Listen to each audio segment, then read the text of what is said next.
மங்கலான இரவு அமைதி நிறைஞ்சிருந்தது. அமைதியான பாதையில ஏதோ ஒரு மர்மம், எதிரொலிக்கிற சத்தங்கள், மறைஞ்சு போன முக அடையாளங்கள், உண்மைக்கும் பயத்துக்கும் நடுவுல மாட்டிட்டு இருக்கிற மனிதன்.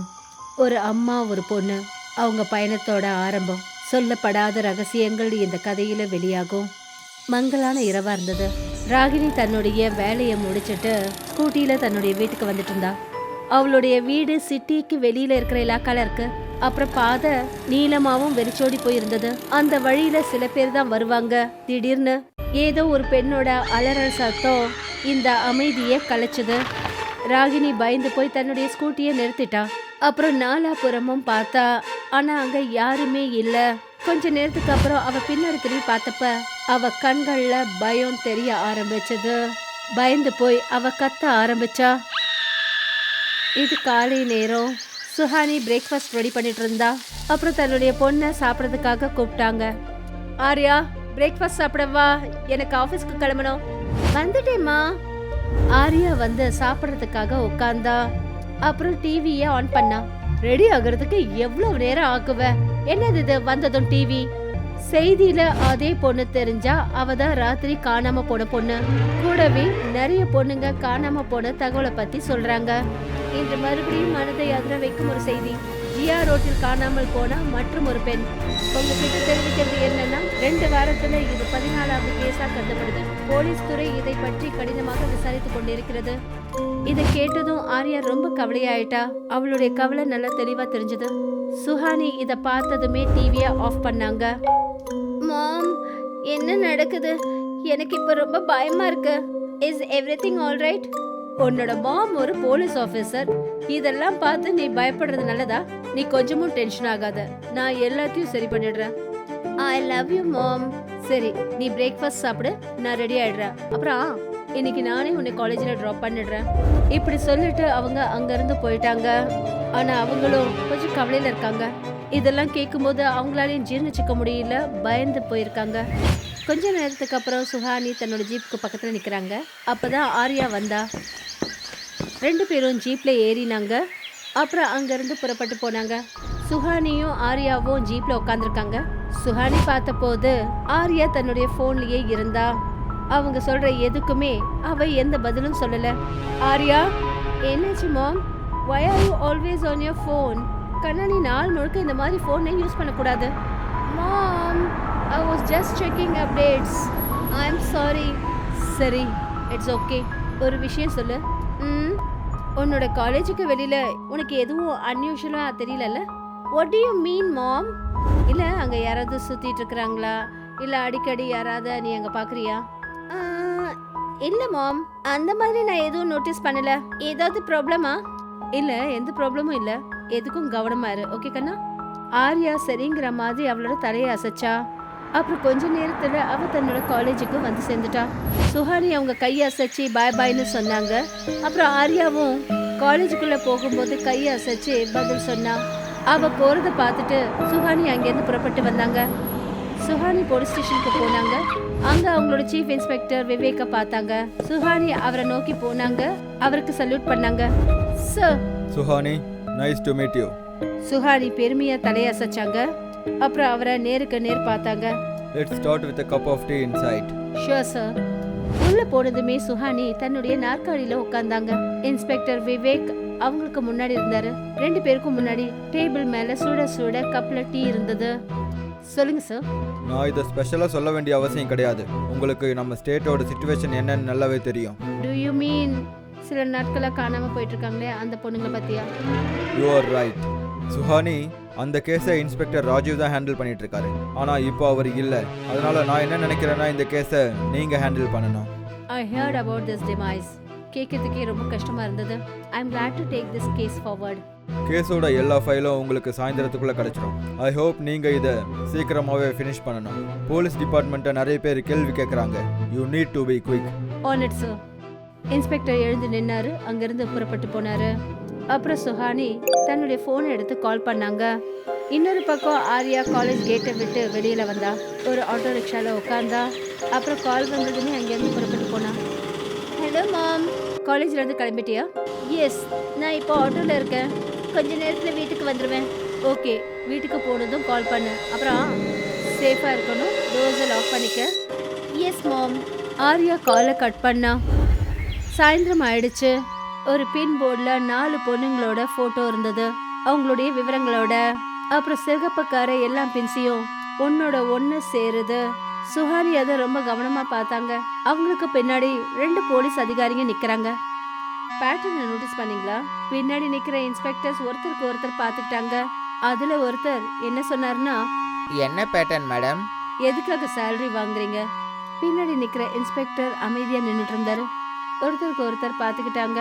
எத்தனை பொண்ணுங்க காணாம போயிருக்காங்களோ அவங்க எல்லாருமே போலீஸ் ஆஃபீஸரோட பொண்ணுங்க. ஷாலு இன்ஸ்பெக்டர் சௌஹானோட பொண்ணு, பிரேரணா இன்ஸ்பெக்டர் ஸ்ரீவாஸ்தவோட பொண்ணு, ஜோதி இன்ஸ்பெக்டர் சர்மாவோட பொண்ணு, அப்புறம் ராகினி இன்ஸ்பெக்டர் சிங்கோட பொண்ணு. ஆனா இதுல இருந்து நம்ம என்ன கனெக்ஷன் எடுக்கிறது? எல்லா இன்ஸ்பெக்டரும் வேற வேற ஊரை சேர்ந்தவங்க. அவங்கள ஒருத்தருக்கு ஒருத்தருக்கு சம்பந்தமே கிடையாதே. இதைத்தான் நம்ம கண்டுபிடிக்கணும். எனக்கு நாளைக்குள்ள எல்லாரோட டீட்டெயில்ஸும் வேணும். Of for today. 2 இன்ஸ்பெக்டரும் போயிட்டாங்க. அப்பதான் சுஹானி உணர ஆரம்பிச்சாங்க, அதாவது அவங்க எதையும் மறந்துட்டாங்கன்னு. ஆர்யா அவங்களுக்கு திரும்பி கால் பண்ணல. பயந்து போய் அவங்க அவளுக்கு கால் பண்ணாங்க. ஆனா அவளோட நம்பர் ஸ்விட்ச் ஆஃப். இது தெரிஞ்சதும் சுஹானி நேரத்தை கொஞ்சம் கூட வேஸ்ட் ஆக்காம குழப்பத்தோட ஜீப்பை தன்னோட வீட்டை நோக்கி ஓட்ட ஆரம்பிச்சாங்க. சுஹானி தன்னோட வீட்டை நோக்கி டிரைவ் பண்ணிட்டு இருக்காங்க. அவங்க குழப்பத்துல இருக்காங்க. நெத்தியெல்லாம் ஏற்க ஆரம்பிச்சது. அவங்க டிரைவ் பண்ணும்போது அவங்க ரியர் வியூ மிரர்ல பார்த்தாங்க. அதுல அவங்க வண்டிக்கு பின்னாடி இருக்கிற சீட்ல ஒரு பெண் உட்கார்ந்து இருந்ததை பார்த்தாங்க. சாரி அணிஞ்சிருக்கா. அவளோட முகம் விகாரமா இருந்தது. கண்ணெல்லாம் கருப்பா இருந்தது. அப்புறம் அவ கீழே பார்த்துட்டு இருக்கா. அந்த பெண் அவங்களோட கண்ணை நேரா பார்க்க ஆரம்பிச்சா. சுஹானியோட கண்கள் பயத்தால சட்டுன்னு முழிச்சது. அவங்க பின்னாடி திரும்பி பார்த்தாங்க. ஆனா அங்க யாருமே இல்ல. அவங்க முன்னாடி பார்த்தாங்க. அதே பெண் அவங்களோட வண்டிக்கு முன்னாடி நின்றுட்டு இருந்தா. சுஹானியோட கார் அந்த பெண்ணை தாண்டி போச்சு. சுஹானி உடனே பிரேக்க போட்டாங்க. அப்புறம் கீழே இறங்கி பார்த்தாங்க அங்க என்ன நடக்குதுன்னு. 4 அப்புறமா சுத்தி பார்த்ததுக்கு அப்புறம் கூட அவங்களுக்கு எதுவுமே தெரியல. பயத்துல உடனே அவங்க வண்டியில ஏறினாங்க. அப்புறம் டிரைவ் பண்ண ஆரம்பிச்சாங்க. போற வழி முழுக்க அவங்க அந்த காட்சியிலேயே குழம்பி போயிருந்தாங்க. ஏதோ சுஹானிக்கு ஏற்கனவே அந்த பொண்ணை தெரிஞ்ச மாதிரி இருந்தது. சுஹானி வீட்டுக்கு போய் சேர்ந்தாங்க. அவங்க வண்டியை விட்டு இறங்கினதும் ஆர்யாவை தேட ஆரம்பிச்சாங்க. அவளை பேர் சொல்லி கூப்பிட்டாங்க. ஆனா எந்த ஒரு பதிலும் வரல. ஆர்யா, ஆர்யா, ஆர்யா! இத கேட்டதும் ஆர்யா பக்கத்து வீட்டுக்காரங்களோட ஓடி வந்தா. சுஹானி அவளை பார்த்ததுமே அவளை நோக்கி ஓட ஆரம்பிச்சாங்க. அப்புறம் அவளை கட்டி பிடிச்சிக்கிட்டு தேம்பி தேம்பி அழ ஆரம்பிச்சாங்க. எங்க போயிருந்த? போன் எதுக்கு ஆஃப் பண்ணி வச்சிருந்த? மாம், என்னோட பேக் திருட போயிடுச்சு. என்னோட போனும் வீட்டு சாவியும் அதுலதான் இருந்தது. நான் உங்களுக்கு எத்தனையோ தடவை போன் போட்டு பார்த்தேன். ஆனா நீங்க தான் எடுக்கவே இல்ல. சுஹானிக்கு ஒரே குழப்பம் ஆயிடுச்சு. அவங்களோட போனை எடுத்தாங்க. அப்புறம் அதுல பார்த்தா பக்கத்து வீட்டுக்காரங்க கிட்ட இருந்து நிறைய மிஸ்ட் கால் வந்திருந்தது. அப்பதான் அவங்களுக்கு அவங்க காரை விட்டு இறங்கினப்ப இதெல்லாம் நடந்த விஷயம் புரிஞ்சது. சுஹானி பக்கத்து வீட்டுக்காரங்களுக்கு நன்றி சொன்னாங்க. அப்புறம் ஆர்யாவோட கையை இறுக்கமா பிடிச்சுக்கிட்டு அவளை கூட்டிக்கிட்டு வீட்டுக்குள்ள போனாங்க. வானத்துல நட்சத்திரம் மெல்ல மெல்ல மேகங்களோட மறைய ஆரம்பிச்சது. சுஹானி படுக்கையில ஒரே குழப்பத்துல படுத்திருந்தாங்க. அப்புறம் அவங்களுக்கு பக்கத்துலயே ஆர்யா தூங்கிட்டு இருக்கா. அவங்க யோசிக்கிறத விட்டுட்டு தூங்குறதுக்காக எவ்வளவு முயற்சி பண்றாங்க. அப்பதான் அவங்களோட போன் பெல் அடிக்க ஆரம்பிச்சது. ஸ்கிரீன்ல அன்னோன் நம்பர்னு தெரியுது. அப்புறம் அவங்க அந்த காலை எடுத்தாங்க. ஹலோ, யாரு? இந்த தடவை கிடைச்சிட்டா. ஆனா அடுத்த தடவை கால் திடீர்னு கட் ஆயிடுச்சு. சுஹானி உடனே கால் லாக செக் பண்ணாங்க. அப்புறம் அதே நம்பருக்கு மறுபடியும் கால் பண்ணதுக்கு முயற்சி பண்ணாங்க. ஆனா அதிர்ச்சி ஆகிற விஷயம் என்னன்னா அந்த நம்பர் மறைஞ்சிடுச்சு. சுஹானி திரும்பி ஆர்யாவை பார்த்தாங்க. ஆர்யா ஆழ்ந்த தூக்கத்துல தூங்கிக்கிட்டு இருந்தா. நாளோட ஆரம்பம் பரபரப்பா ஆரம்பிச்சது. சுஹானி போலீஸ் ஸ்டேஷனுக்குள்ள நுழைஞ்ச உடனே அவங்க இன்ஸ்பெக்டர் கிட்ட கேள்வி கேட்டாங்க. ஃபைல்ஸ் ரெடியா இருக்கா? ஆமா மேம், இந்தாங்க. அந்த ஃபைலை அவங்க எடுத்தாங்க. அப்புறம் எல்லா போலீஸ்காரங்களோட பேக்ரவுண்ட் டீட்டெயில்ஸை படிக்க ஆரம்பிச்சாங்க. சுஹானி ஃபைலை படிச்சுக்கிட்டே கேள்வி கேட்க ஆரம்பிச்சாங்க. முதல் கிட்னாப்பிங் ஆனது யாரு? ராகினி. டிஸ்ட்ரிக்ட்? ராம்பூர். சுஹானி நடந்த கிட்னாப்பிங்க வரிசையில பேரை எழுத ஆரம்பிச்சாங்க. முதல் கிட்னாப்பிங் ராம்பூர், 2வது ஒரு ஐயா, 3வது தேவரையா, அப்புறம் ஹாப்பூர். நீங்க இப்போ என்ன சொல்ல வரீங்க மேடம்? எல்லா டிஸ்ட்ரிக்டோட ஃபர்ஸ்ட் லெட்டர் என்னன்னு பாருங்க. RAD. மேம், இதுல ராதுன்னு வருதே. ராத் இல்ல, ராதா. ஆனால் லாஸ்ட் லெட்டர்? அது வேற யாரும் இல்ல, ஆர்யா. 2 அதிகாரிகளும் அதிர்ச்சி ஆனாங்க. ஆனால் மேம் நீங்கள் இதை எப்படி இவ்வளோ கான்ஃபிடென்ஸாக சொல்கிறீங்க? நீங்க வேணா நம்பாம இருங்க, ஆனா நான் அவளை பார்த்தேன். சுஹானி மேல பார்த்தாங்க. அவங்க கண்ணில் பயம் நிறைஞ்சிருந்தது. அப்புறம் அவங்க கடந்த காலத்தை பத்தி சொல்ல ஆரம்பிச்சாங்க. எல்லா சாட்சிகளையும் ஆதாரங்களையும் அடிப்படையாக வச்சு பார்க்கும்போது இந்த கோர்ட்டு ஸ்ரீ சந்திரசேகர் மாத்தூருக்கு நிபந்தனையற்ற ஜாமீனை வழங்குது.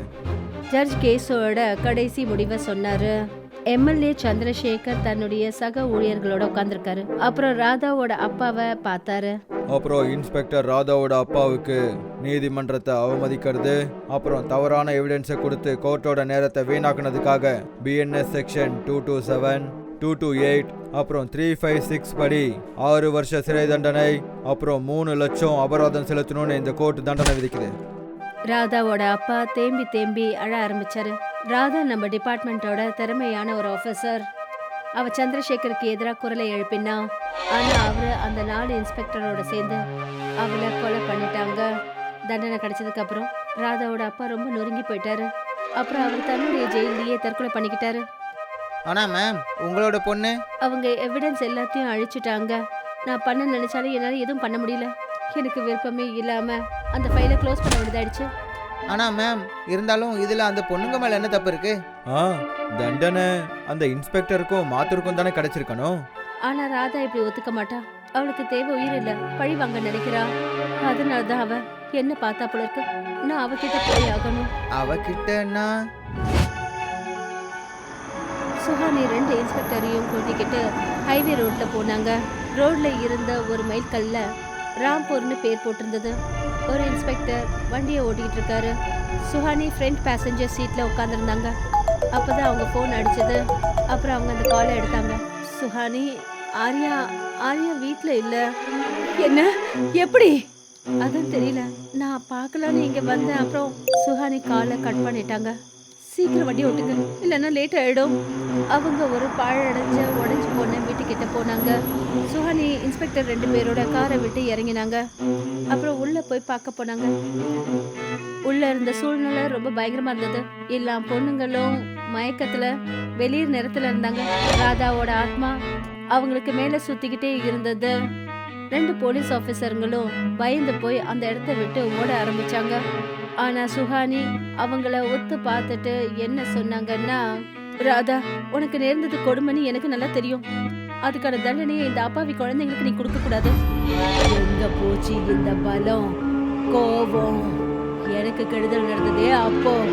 நீ எதுக்காக அமைதியா இருந்தன்னு எனக்கு தெரியும். ஏன்னா நான் உனக்கு சொந்தம் கிடையாது. அவங்க எல்லாரும் அமைதியா இருந்தாங்க. ஏன்னா நான் அவங்களுக்கு சொந்தம் கிடையாது. நீங்க எல்லாரும் சேர்ந்து வயசான என் அப்பா கிட்ட இருந்து என்ன பிரிச்சுட்டீங்க. அவர் மேல பொய்யான வழக்க போட்டு அவரை கொன்னுட்டீங்க. இதுக்கு மேலே விட மாட்டேன். நான் இப்ப ரத்தத்தோட கணக்க ரத்தத்தால தான் தீப்பேன். பைத்தியக்காரத்தனமா பேசாத ராதா. நீயும் ஒரு போலீஸ் ஆபீசரா இருந்தவன். நாம இந்த பூமியா அன்னையா நினைச்சு சத்தியம் பண்ணிருக்கோம். இந்த நாட்டுக்காக நாம சுயநலம் இல்லாம வேலை பார்ப்போன்னு. நான் அந்த சட்டம் நியாயத்துல இருந்து முக்தி அடைஞ்சிட்டேன். அவங்க எனக்கு சம்பந்தப்பட்டவங்களுக்கு கொடுத்த அதே தண்டனையா அவங்களுக்கு நான் கொடுப்பேன். தண்டனை கிடைக்கும் ராதா, ஆனா இவங்களுக்கு இல்ல. தண்டனைக்கு தகுதியானவங்களுக்கு நான் உனக்கு வாக்கு கொடுக்கறேன். அவங்களுக்கு அவங்களோட தண்டனை நிச்சயம் கிடைக்கும். சுஹானியோட முகம் தைரியமாகவும் உறுதியோடவும் நிறைஞ்சிருந்தது. மறுநாள் சுஹானி ஆர்யாவோட டேபிள்ல உட்காந்துருந்தாங்க. ஆர்யாவோட தலையில கட்டு போட்டிருந்தது. Mom, you are a super hero. I love you. Love you too கண்ணா. மாம், நாங்கெல்லாம் உங்க கையில எப்படி கிடைச்சோம்? அப்புறம் இந்த சந்திரசேகரோட கதை தான் என்ன? சுஹானி ஆர்யாவை கட்டி பிடிச்சபடி மேல பார்த்தாங்க. அப்புறம் பெருமூச்சு விட்டாங்க. மாநிலத்தின் நன்கு அறியப்பட்ட எம்எல்ஏ சந்திரசேகர் மற்றும் அவருடைய மாநிலத்தை சேர்ந்த 4 போலீஸ் அதிகாரிகள் அவங்க வீட்ல இருந்து மர்மமான முறையில காணாம போயிட்டாங்க. அப்புறம் நிம்மதியான ஒரு தகவல் என்னன்னா, அதாவது கடந்த 2 வாரங்கள்ல காணாம போன எல்லா பெண்களும் பாதுகாப்போட தங்களுடைய வீட்டுக்கு போய் சேர்ந்துட்டாங்க. போலீஸ் நிர்வாகம் இந்த விஷயத்த ரொம்ப சீரியஸா விசாரணை பண்ணிட்டு இருக்காங்க. சுஹானி அந்த நம்பிக்கை துரோகிங்கள்ல அவங்களோட இடத்துக்கே கொண்டு சேர்த்துட்டாங்க. சந்திரசேகர் குற்றங்களை செய்த அந்த 4 போலீஸ்காரர்களுடன் தரையில உட்கார்ந்திருந்தாரு. எல்லாரும் ஒன்னா கட்டப்பட்டு இருந்தாங்க. அப்பதான் ஒரு கதவு திறந்தது. அப்புறம் ராதா அவங்க முன்னாடி வந்து நின்னா. எல்லாரும் அவளை பார்த்ததும் அலறினாங்க. ராதா அவளை நோக்கி ஓடினா. அப்புறம் அவங்கள அவ கை தீர்த்துக்கிட்டா.